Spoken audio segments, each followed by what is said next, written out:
दोस्तों नमस्कार। स्वागत है आपका हमारे इस यूट्यूब मंच पर। दोस्तों, उपराष्ट्रपति का चुनाव अब कहीं ना कहीं सत्ता पक्ष और विपक्ष के बीच शक्ति प्रदर्शन का कारण बनता जा रहा है। और शक्ति परीक्षण के लिए चुनाव जीत और हार से ज्यादा इस बात पर सबकी नजर है कि लोकसभा के कितने सांसदों के वोट लगभग इस सीक्रेट बैलेट के द्वारा विपक्ष के कैंडिडेट सुदर्शन रेड्डी साहब को प्राप्त होते हैं। भारतीय जनता पार्टी की तरफ से सीपी राधाकृष्णन साहब कैंडिडेट बनाए गए हैं।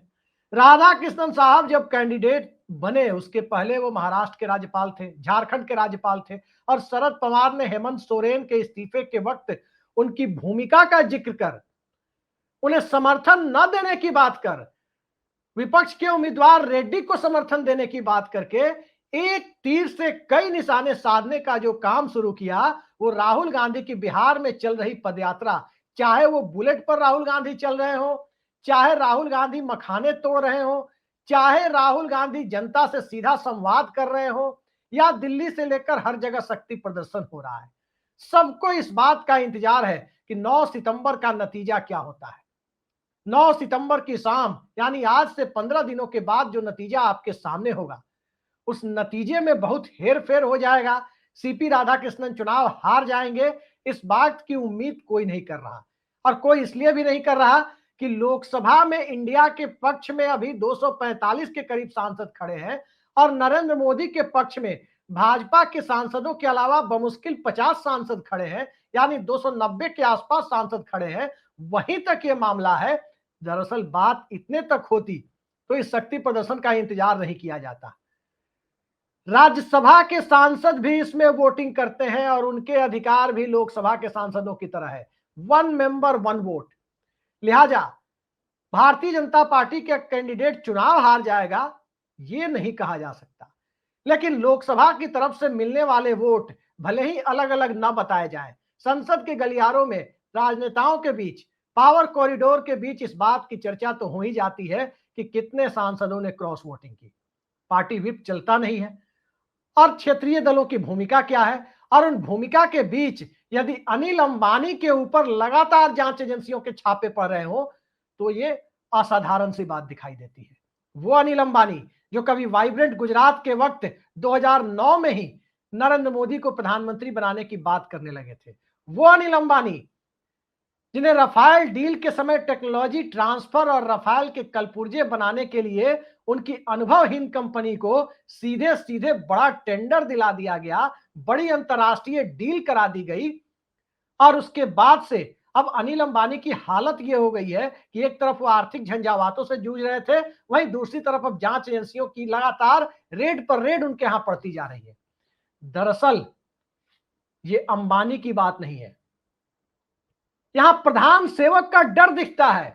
डर के आगे हार है वो दिखता है, और उस हार के पीछे शाह की चाणक्य नीति काम नहीं कर रही है। उस हार के पीछे वो सारी बातें काम नहीं कर रही है जिन सारी बातों के सहारे सत्ता को, जांच तंत्र और लोकतंत्र के बीच के फर्क को मिटाने की, उस फासले को खत्म करने की कोशिशें पिछले 1 दशक से लगातार चलती रही है। जो सरकार पूर्ण बहुमत में थी, जनता ने 272 के बहुमत के आंकड़े से 10 ज्यादा सीटें 2014 में दी नरेंद्र मोदी को। 2019 में बहुमत के आंकड़े से 31 ज्यादा सीटें यानी 303 सीटें भारतीय जनता पार्टी को दे दी। तब भी जांच एजेंसियों का यह चक्र रुका नहीं, और जांच एजेंसियों के सहारे महाराष्ट्र में उद्धव ठाकरे की सरकार कैसे गिराई गई पूरे देश ने देखा। किस तरह से बिहार में जनता दल यूनाइटेड के नेताओं के करीबी माने जाने वाले लोगों के यहां उस वक्त छापे डाले गए जिस वक्त नीतीश कुमार इंडिया गठबंधन के अंदर बड़ी भूमिका निभा रहे थे और उनकी पार्टी को उधर इंडिया गठबंधन का दामन छोड़कर एनडीए के साथ आने पर मजबूर कर दिया। वो सभी लोग जानते हैं। तमाम विपक्षी नेताओं पर छापे पड़े, कुछ ने कंप्रोमाइज कर लिया, कुछ ने सत्ता के साथ जाना स्वीकार कर लिया। सत्ता के साथ जाकर तो कुछ लोग मुख्यमंत्री भी बन गए, कुछ लोग विधानसभा में नेता प्रतिपक्ष भी बन गए और भी दूसरे दूसरे ओहदे पा गए। लेकिन अब अनिल अंबानी और नायडू का कोई कनेक्शन तो नहीं है। अनिल अंबानी और नायडू की दोस्ती आज की नहीं है। एक समारोह में 2016 में विशाखापट्टनम के अंदर अनिल अंबानी ने जो कहा था वो आज भी सोशल मीडिया प्लेटफॉर्म्स पर उपलब्ध है। साफ साफ उन्होंने कहा था कि उनकी दोस्ती उस वक्त यानी 2016 की बात मैं बता रहा हूं कि 2 दशक से ज्यादा पुरानी है।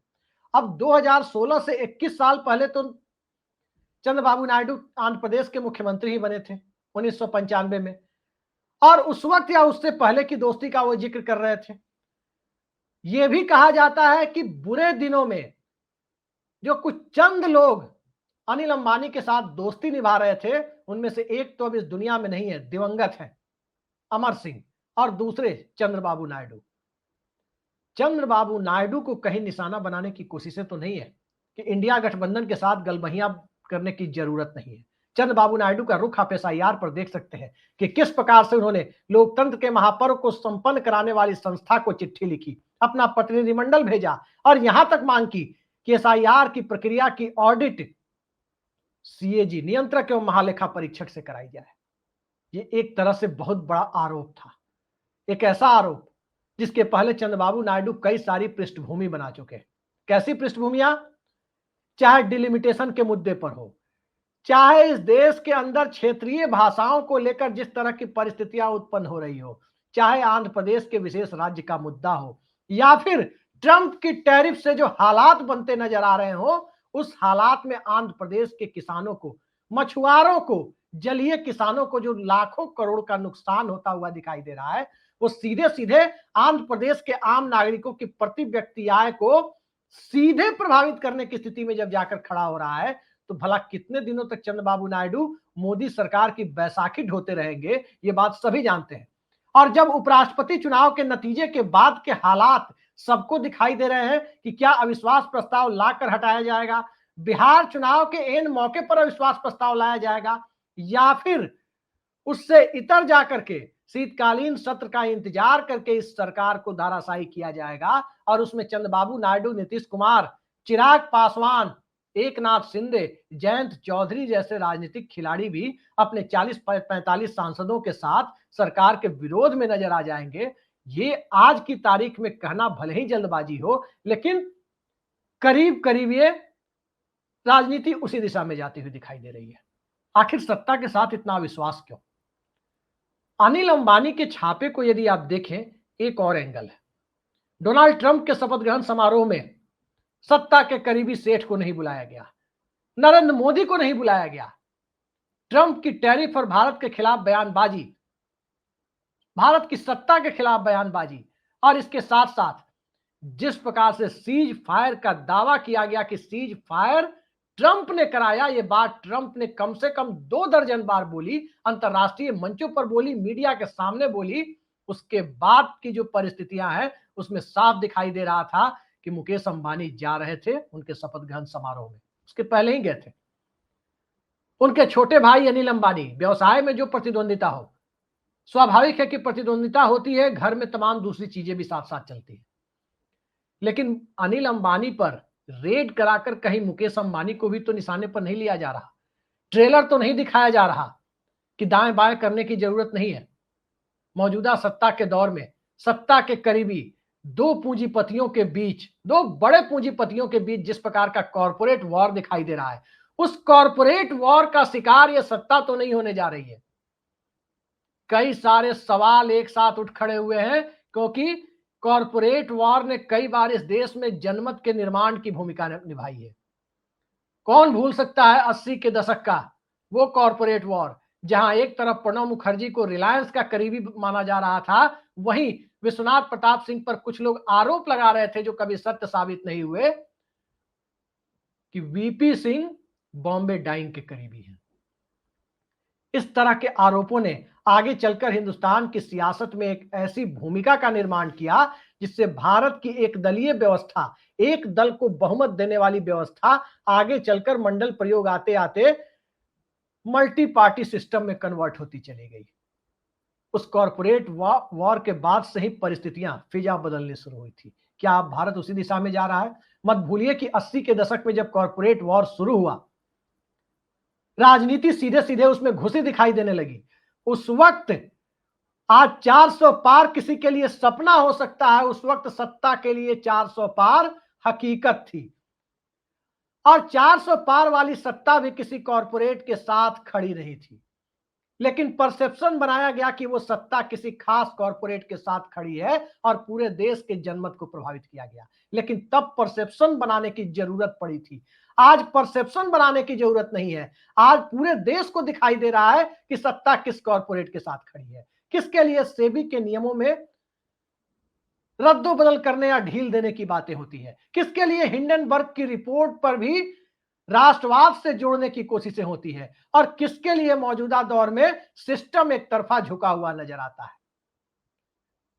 क्षेत्रीय दलों के लिए फंडिंग एक अलग मुद्दा है, राज्य में निवेश एक अलग मुद्दा है। इन सब के साथ साथ 1991 के बाद की जो अर्थव्यवस्था है, जिसमें public private model PPP, public private partnership, एक नए मॉडल के रूप में, विकास के एक नए मॉडल के रूप में जब घोषित तौर पर अपनाया जा चुका है, तो सत्ता और कॉरपोरेट, खासकर उन राज्यों में जिन राज्यों में कमान क्षेत्रीय दलों के हाथ में है, राष्ट्रीय दलों की तरह ही वो भी कॉरपोरेट के अलग अलग खेमों के साथ अपने आप को जोड़कर देखने से भला क्यों बाज आएंगे। क्या सिर्फ भारतीय जनता पार्टी को ही अधिकार प्राप्त है कि वो किसी कॉरपोरेट के साथ दिखे, या किसी दूसरी पार्टी को ही अधिकार प्राप्त है? सबको निवेश चाहिए, सत्ता निवेश करने की स्थिति में नहीं है, क्योंकि सत्ता की भूमिका तो 5 किलो राशन देने में अच्छा खासा धन खर्च करने की है। फिर वो निवेश कहां करेगी? और फिर उसके बाद की जो हकीकत है, वो हकीकत यही है कि जनरल बोगियों वाली ट्रेन, स्लीपर बोगियों वाली ट्रेन चलाकर मजदूर और लोअर मिडिल क्लास को कैसे बिहार और पूर्वी उत्तर प्रदेश से या बंगाल से, देश के दूसरे राज्य जहां उद्योग अवस्थित है, वहां उठाकर ले जाया जाए। देश के अंदर इंटरनल माइग्रेशन, आंतरिक पलायन की प्रक्रिया को अघोषित तौर पर तेज किया जाए और उस पर ताली पिटवाने का काम किया जाए। ये काम जो सत्ता करती हुई दिखाई दे रही है, दक्षिण के राज्य तो ऐसा नहीं करते। नीतीश कुमार के लिए भले ही यह मुद्दा ना हो, लेकिन नीतीश कुमार के लिए सामाजिक न्याय तो मुद्दा है। चंद्रबाबू नायडू के लिए सामाजिक न्याय भी मुद्दा है। जांच एजेंसियों के साए में डराने की कोशिश भी एक मुद्दा है। और इन सब से आगे बढ़कर के देखें तो आंध्र प्रदेश के विभाजन के बाद जिस हैदराबाद का निर्माण चंद्रबाबू नायडू ने बड़ी शिद्दत के साथ किया था, उस हैदराबाद का नए राज्य तेलंगाना में चले जाने के बाद एक नया हैदराबाद, एक नए सपनों का शहर अमरावती खड़ा करने की जो उनकी महत्वाकांक्षा है, उस महत्वाकांक्षा में मुंबई के बरक्स अहमदाबाद को खड़ा कर देने वाली लॉबी जब दिल्ली में मौजूद है, तो भला चंद्रबाबू नायडू राजनीतिक तौर पर इतने ज्यादा भोले हो सकते हैं कि वो ये नहीं समझते कि जो लोग अहमदाबाद को मुंबई के समकक्ष खड़ा कर रहे हैं, वो अमरावती को हैदराबाद के समकक्ष खड़े होने की प्रक्रिया को तेज करने देंगे। स्वाभाविक है कि नायडू इस बात को जानते हैं कि अमरावती खड़ा हो गया तो बहुत सारी चीजें बदल जाएंगी, और अमरावती खड़ा होगा तो देश में दूसरे ऐसे शहर खड़ा करने की जो कोशिशें हो रही है, आर्थिक इंजन को, आर्थिक पहिए को घुमाने की कोशिशें हो रही है, वो हकीकत नहीं बन पाएंगी।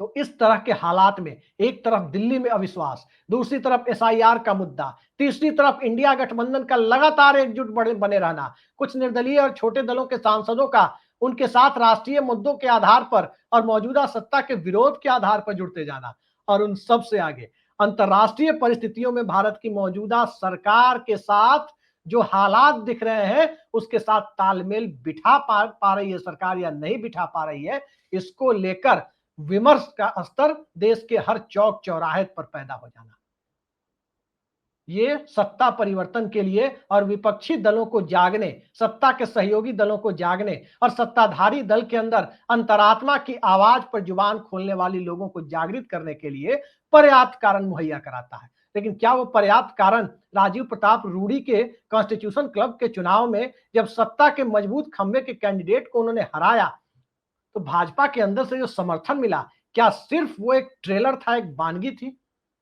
हालात उसके आगे भी बहुत कुछ है। उपराष्ट्रपति का चुनाव एक निर्णायक मोड़ है, देखते जाइए, और उसके बाद नायडू को डराने की जो कथित कोशिशें हैं, उन कोशिशों का परिणाम क्या होता है वो भी देखते जाइए। आज के लिए इतना ही। नमस्कार।